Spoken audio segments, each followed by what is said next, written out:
Sweeping legislation allowing officials from the Australian Federal Police and Australian Criminal Intelligence Commission to target suspected criminals online has passed through the country's parliament with bipartisan support. On August 25, the Identify and Disrupt bill passed through Australia's Senate, introducing 3 new warrants allowing authorities to take unprecedented action against suspected cybercriminals. The new warrants authorize police to hack the personal computers and networks of suspected criminals, seize control of their online accounts and identities, and disrupt their data. Home Affairs Minister Karen Andrews praised the broad expansion of powers available to Australian authorities targeting cyber actors. Under our changes, the AFP will have more tools to pursue organised crime gangs to keep drugs off our street and out of our community, and those who commit the most heinous crimes against children, she said. While both the government and opposition supported the legislation, Senator Lidia Thorpe of the minor party the Greens slammed the bill for hastening Australia's march down the path to becoming a surveillance state. What's worse, the data disruption of network activity warrant could be issued by a member of the Administrative Appeals Tribunal.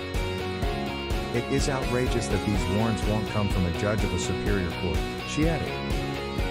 While 60 amendments were made to the legislation after the Parliamentary Joint Committee on Intelligence and Security, PJCIS, recommended changes to the legislation, 10 of the Security Committee's 33 suggestions were ignored. The amendments added to the bill bolster regulatory oversight of the new measures, include strengthened protections for journalists, and sunset the expanded powers after 5 years.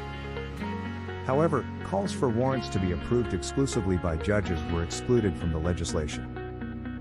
The PJCIS also recommended that the issuance of warrants be restricted to offenses against national security, including money laundering, serious narcotics, cybercrime, weapons and criminal association offenses, and crimes against humanity.